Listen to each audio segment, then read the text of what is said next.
In a quiet American suburb ruled by an overbearing HOA, a proud retired Air Force colonel raises the US flag outside his home every morning, a tribute to his years of service. But when the HOA demands he take it down, claiming it violates community appearance standards, they awaken the wrong man. What started as a petty neighborhood complaint soon spirals into a full-blown legal and moral battle over patriotism, pride, and principle. By the time the truth comes out, the whole neighborhood and the internet knows exactly who he is. If you believe no one should ever be told to lower their flag, let me know your thoughts in the comments below. I'd love to hear where you stand. The sun rose over Maple Ridge Estates, one of those manicured suburban neighborhoods where the lawns were perfect, the houses identical, and the homeowners association ruled like a quiet government. Every morning, Colonel James Jim Harlow, retired US Air Force officer with 25 years of service, performed the same ritual. At 6:30 a.m., he would step outside his 2-story brick house, stand tall before the flagpole he'd installed himself, and raise the stars and stripes to the morning sky. To him, this wasn't just routine. It was reverence. The flag represented everything he had seen, survived, and fought for. But for some of his neighbors, particularly those who worshipped HOA rules more than common sense, it was too much. They saw his pride as a problem. It started small. Subtle looks, whispers during HOA gatherings, and notes slipped into mailboxes reminding residents about uniformity and visual harmony.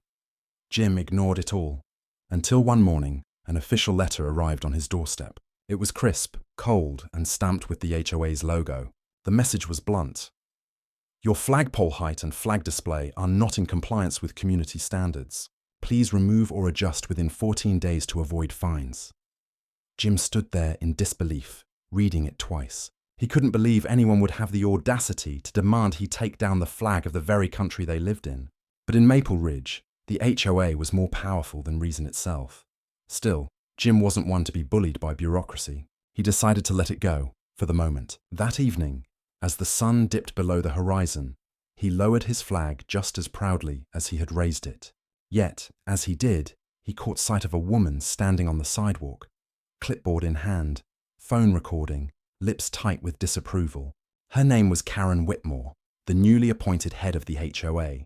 She was known for her obsession with order, power, and control. That night, she emailed the entire community about ongoing violations and how one resident continues to defy established HOA decorum. Everyone knew who she meant. The tension began to grow. Neighbors whispered when Jim passed by, and some even avoided his gaze. But others, mostly quiet veterans, young families, and older couples, gave him nods of support. As the days passed, Karen's persistence escalated. She sent more letters, added fines to his account, and even scheduled an inspection of his property. Jim's wife, Laura, urged him to let it go, but he stood firm. He'd followed every law, paid every fee, and broken no ordinance. His flagpole was within regulation height, and his display was completely legal under the Freedom to Display the American Flag Act, a federal law protecting homeowners' right to fly the flag, regardless of HOA restrictions. Jim knew the law because he'd fought to defend it, but Karen didn't care about laws. She cared about control. One afternoon, as Jim mowed his front yard, she approached him with 2 board members, waving a clipboard filled with violations. She stood there, pointing to his flagpole, declaring it a visual disruption to the neighborhood's symmetry. Jim stayed silent, his jaw tightening. That was the moment something shifted inside him. He realized this wasn't just about a flag. It was about respect. Not just for him, but for the symbol he stood beneath every morning. That evening, Jim made a decision.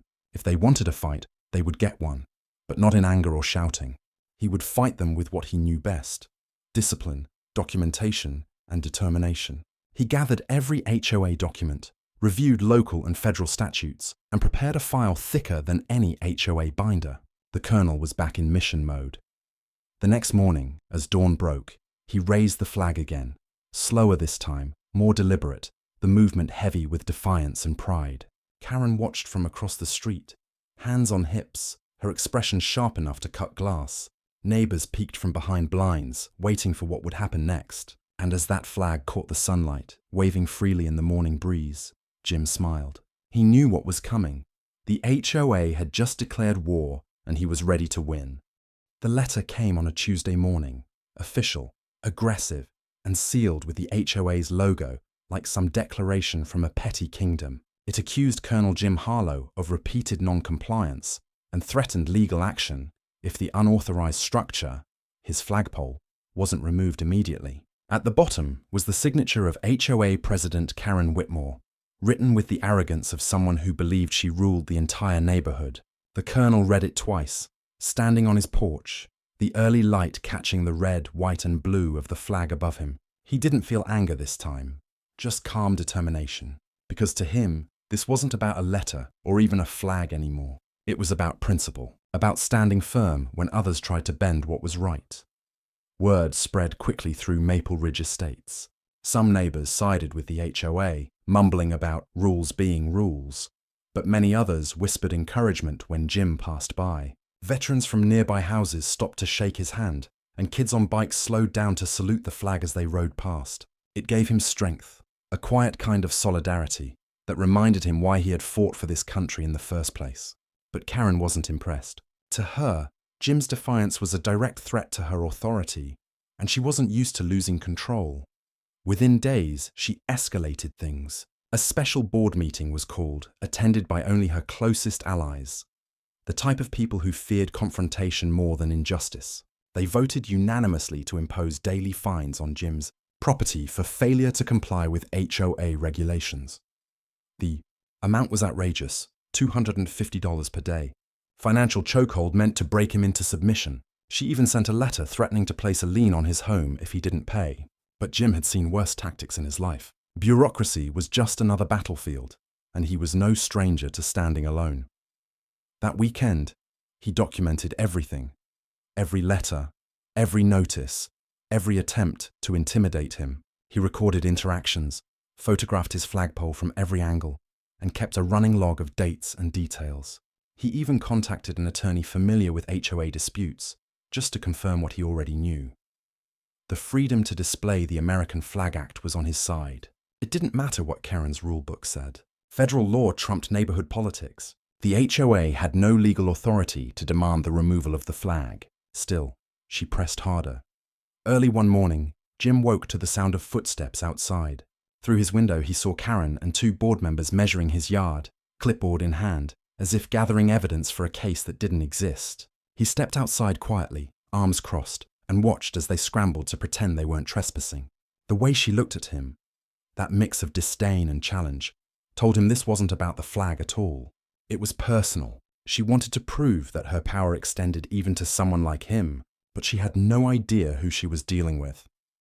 By the end of the week, the HOA began distributing flyers accusing Jim of non-compliance, painting him as a disruptive resident who was lowering property values. It was an attempt to isolate him socially, to make him the villain in his own neighborhood. But instead of turning against him, people started showing up in quiet support. A small American flag appeared on the porch of the house across the street. Then another, and another. Within days, nearly a dozen flags were flying across Maple Ridge, a silent rebellion against Keren's crusade. That sight did something to Jim. It reminded him that courage wasn't loud or violent.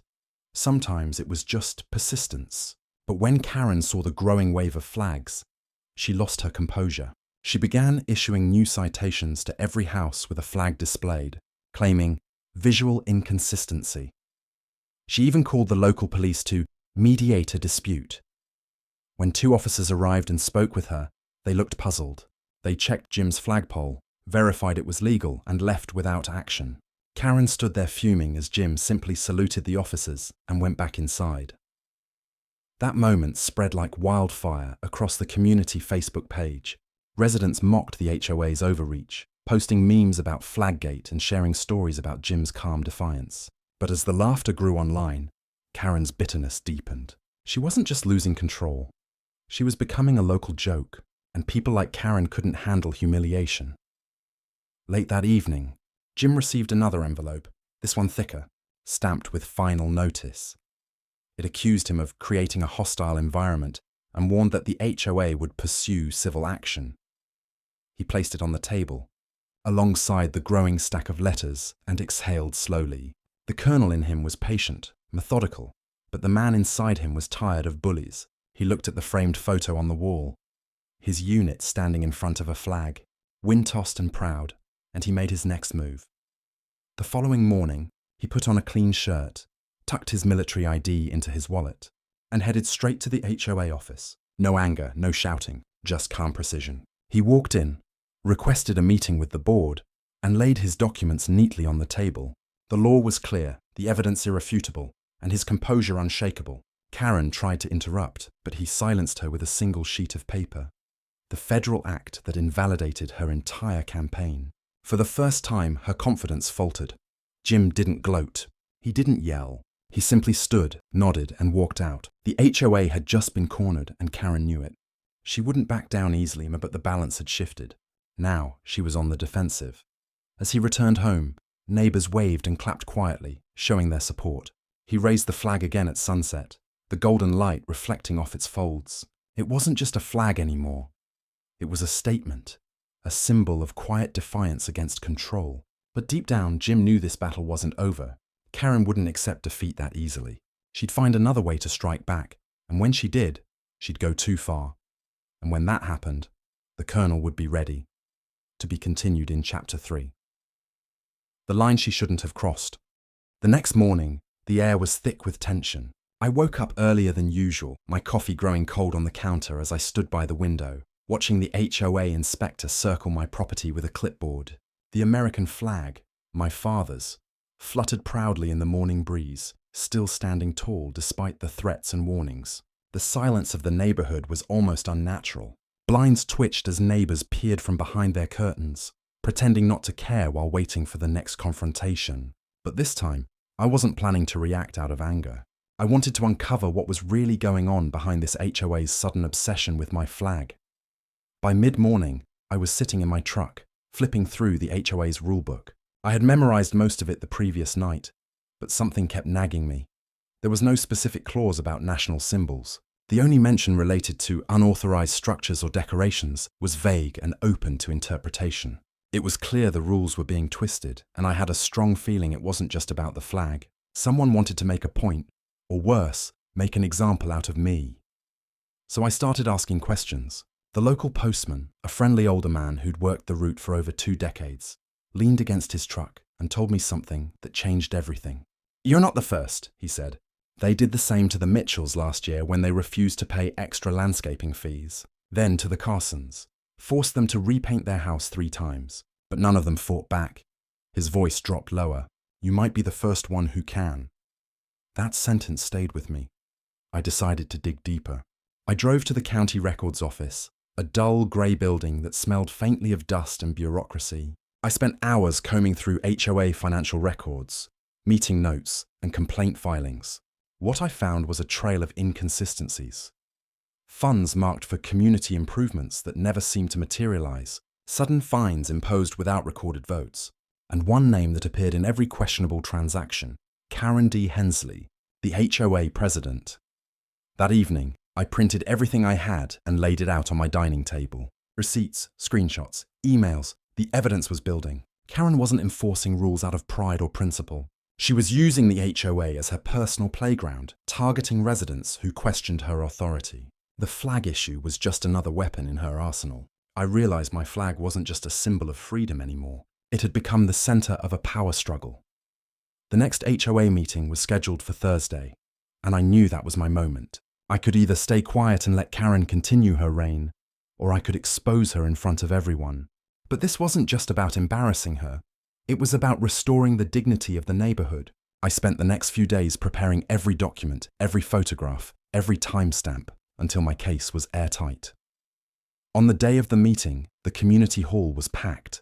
People murmured under their breath as I entered, some offering nervous smiles, others avoiding eye contact. Keren sat at the head of the table in her usual pastel suit, lips pursed, radiating smug confidence. She clearly thought she had already won. As the meeting began, she addressed the room in her rehearsed tone. "We're here today to discuss property violations, specifically the unauthorized flag installation at Mr. Lawson's residence." I didn't interrupt her. Not yet. When my turn came to speak, I walked to the front of the room with calm precision. "Before we discuss my flag," I said, placing a thick folder of documents on the table, "I think we should discuss how this board has been operating under false pretenses."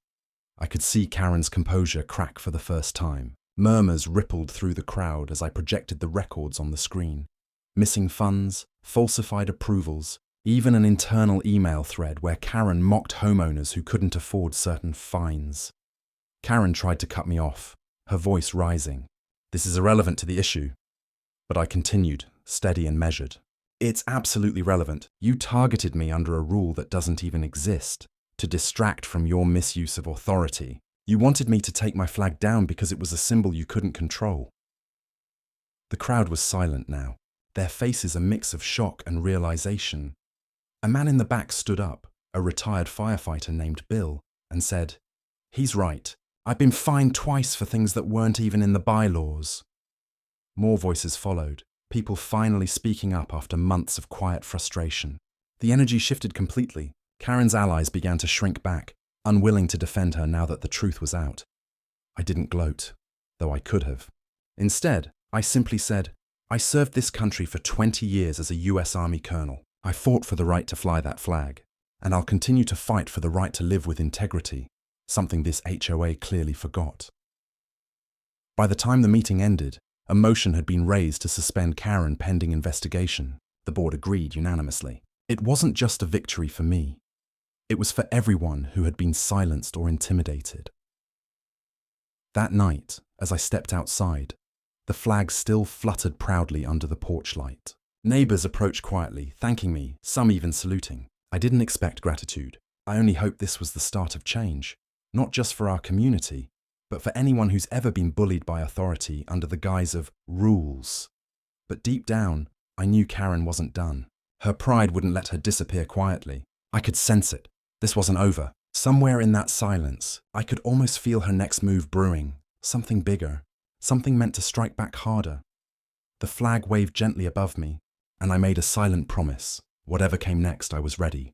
The morning after the HOA meeting felt almost peaceful. Too peaceful. The sky was clear, sunlight washed over the quiet neighborhood, and for the first time in weeks, I thought maybe things were finally settling down. My flag swayed gently in the wind, a calm symbol of victory. Neighbors waved as they passed by, some giving small smiles, others stopping briefly to say how glad they were someone had finally stood up to the HOA. But underneath that fragile calm, I could feel something brewing, a sense that the battle wasn't over. Karen Hensley wasn't the type to back down quietly. By afternoon, my suspicions were confirmed. I received a certified letter stamped with the HOA's seal. Inside was a new notice: property maintenance violation, driveway crack and fence discoloration. I almost laughed out loud. The so-called violations were absurd. A hairline crack in the driveway and a fence that hadn't even faded. It was clearly retaliation, her way of saying, "You might have embarrassed me, but I still have power." Instead of reacting with anger, I documented everything. I took photographs, recorded timestamps, and kept every notice she sent. I even installed a small camera above my porch, not for protection, but for evidence. Karen's pattern was predictable. When she couldn't win fairly, she turned to intimidation. 2 days later, the real storm began. I woke up to find my mailbox stuffed with anonymous complaint letters. "Your flag is an eyesore. It's against neighborhood aesthetics. Some of us don't feel safe." The handwriting varied, but the phrasing was too similar to be coincidence. I suspected Karen had rallied a few loyal followers to reignite her control, planting seeds of division among the neighbors. One afternoon, I returned home to find a police cruiser parked outside my house. 2 officers stood beside Karen, who was dramatically pointing toward my flagpole. Her tone carried that familiar false politeness. "I'm just concerned about safety, officers. That flagpole isn't properly secured. It could fall and injure someone." I stepped out of my car calmly, greeting the officers with a nod. "Good afternoon. May I ask what this is about?" The younger officer shifted uncomfortably. "Mom here filed a concern about an unsafe structure." "Understandable," I replied evenly, walking them toward the flagpole. "It's made of reinforced aluminum, anchored 36 inches deep in concrete. I have the installation permit, inspection papers, and even the engineering report." I handed the documents over. The officers examined them, clearly realizing there was no violation. Karen's smile faltered. She started stammering about community standards, but it was useless. The older officer finally looked at her and said, "Ma'am, this seems perfectly compliant. Maybe we should focus on real safety issues." They left soon after, leaving her standing on the sidewalk, red-faced and humiliated. But that incident made one thing clear. She was escalating. The following week, someone spray-painted a crude message on my fence. "Take it down." I could feel the undercurrent of hostility spreading. The same neighbors who once smiled now avoided eye contact. Some even whispered when I passed. Karen was manipulating them, twisting the story to make me look like the problem. Still, I didn't retaliate. I called a local contractor to clean the graffiti, replaced the fence panel, and went about my day. But behind the scenes, I was gathering more evidence. The county investigator I'd contacted after the HOA meeting called me with news. Their audit had uncovered irregularities not just in Karen's leadership, but in the entire HOA's financial management. Misused funds, missing invoices, unauthorized payments, all linked to her and 2 board members she controlled. I realized the flag wasn't the only symbol she hated. She hated what it represented: honesty, integrity, and the courage to stand firm. The more I fought back with proof and professionalism, the more her authority crumbled.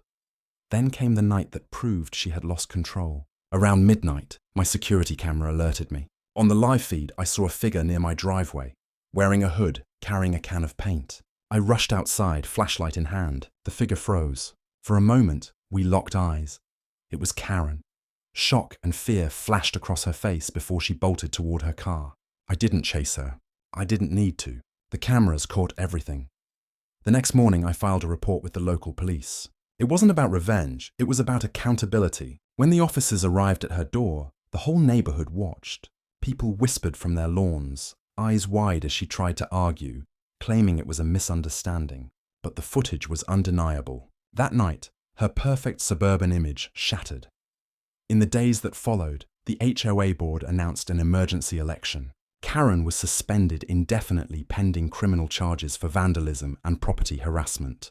The same people who once followed her now distanced themselves, claiming they never really agreed with her methods. The hypocrisy was almost laughable, yet despite the chaos, I didn't feel victorious. I felt tired. Not because I'd lost anything, but because I had seen how easily power could corrupt even the smallest corner of ordinary life. The HOA was meant to maintain harmony, not control it, and Karen's downfall reminded everyone of that. A week later, I stood in my yard once more. The sky was calm, the flag waving proudly. Neighbors began to stop by again, some apologizing, some offering coffee or a handshake. One older woman whispered, "Thank you. We needed someone like you."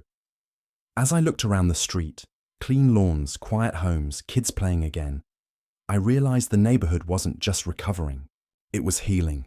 My stand for the flag had become a stand for integrity, and that meant more than any small victory. Still, I couldn't shake one lingering thought. This story might be over. But battles like this were happening in neighborhoods across the country, and maybe, just maybe, someone watching my story would find the courage to stand up too. I looked at the flag one last time before heading inside. It fluttered with strength and defiance, just as it always had.